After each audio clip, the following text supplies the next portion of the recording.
रजनी टहलते हुए अपने पति मनोज के साथ बाजार की तरफ जा रही थी कि तभी उसे बढ़िया ब्रेड पकौड़े की खुशबू आती है।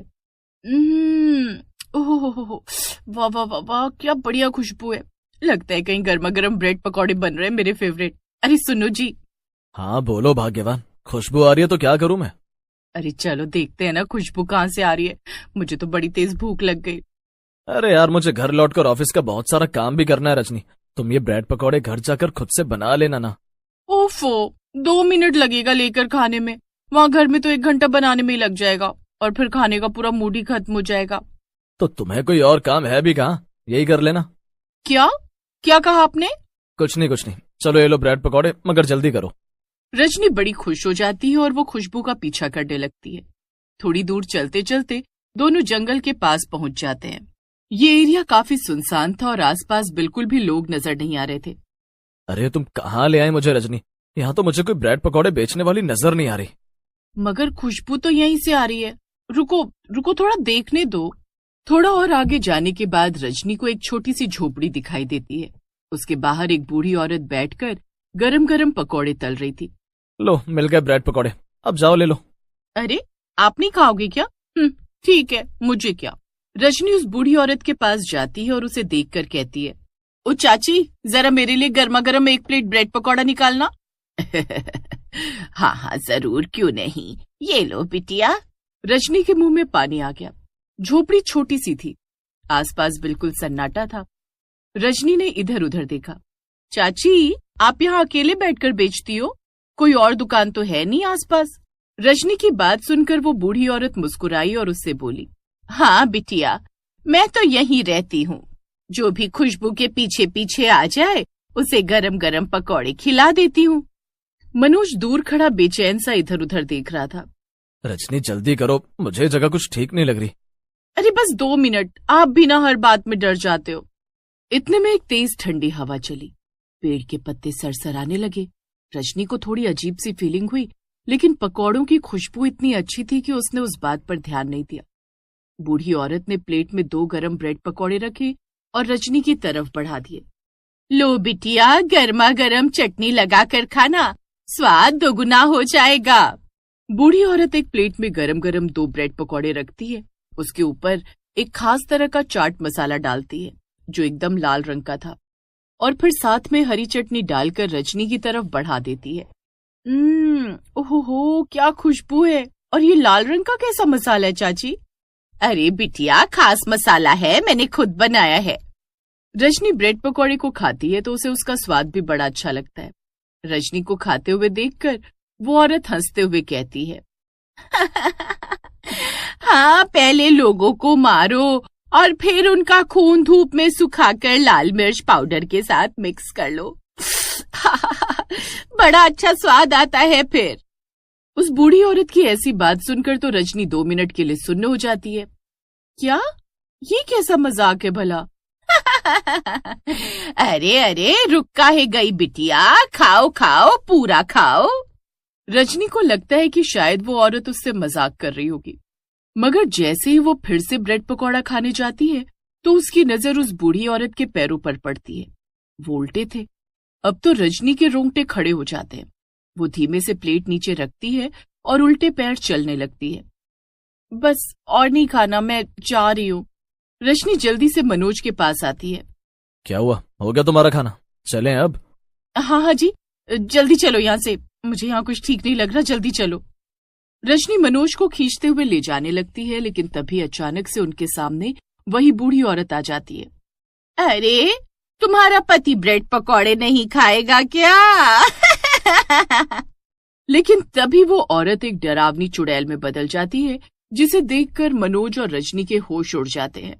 अच्छा ठीक है, मत खाओ, लेकिन वो क्या है ना, मेरा स्पेशल चाट मसाला खत्म हो गया है, बनाने के लिए थोड़ा खून मिलेगा क्या?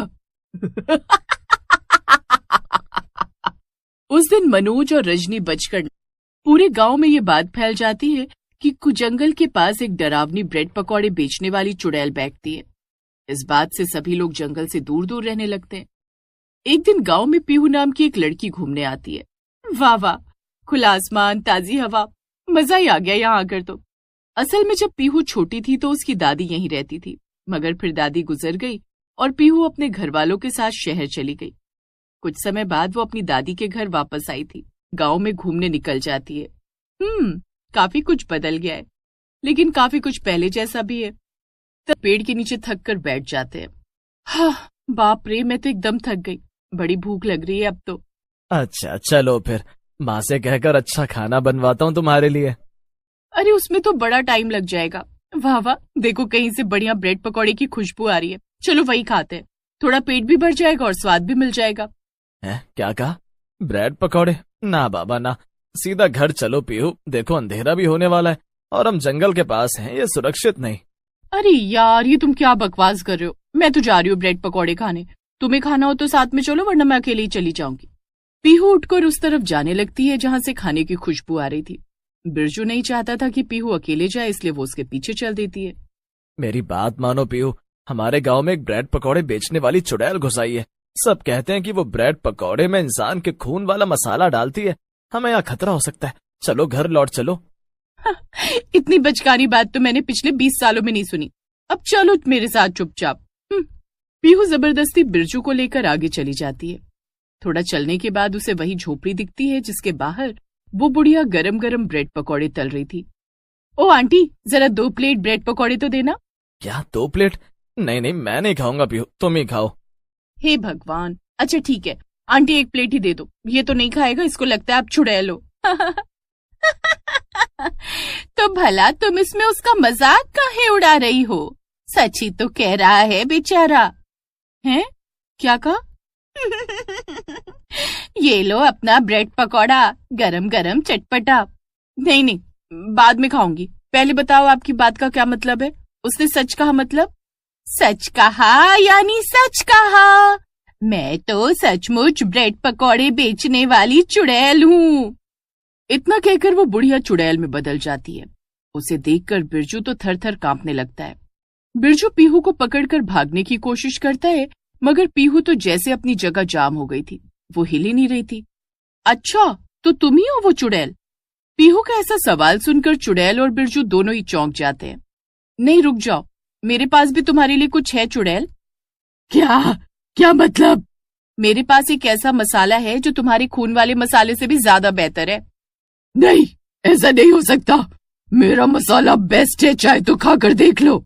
नहीं, खाकर तो मेरी माँ और पिताजी ने देखा था, और फिर तुमने उन्हें यहीं मार दिया था, और मुझे मालूम है कि ये उतना अच्छा नहीं। अच्छा, तो कहीं तू उस मोटी औरत की बात तो नहीं कर रही जो कुछ दिन पहले मेरे ब्रेड पकौड़े खाने आई थी? हाँ, मगर वो जो भी हो, तुम्हारा मसाला अच्छा नहीं, मेरा ज्यादा अच्छा है। चाहे तो चक्कर देख लो।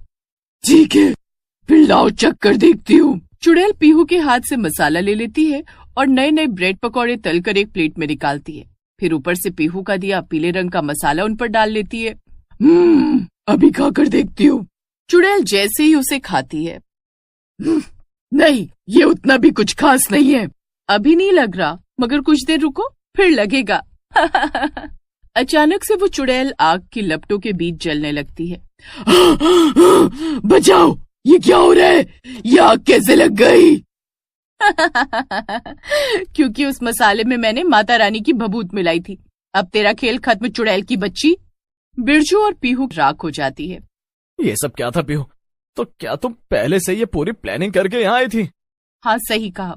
इस चुड़ैल ने मेरी माँ रजनी और पिताजी को मारा था, इसलिए मैं इससे बदला लेने आई थी। अब चलो तुम्हारे घर खाना खाते हैं।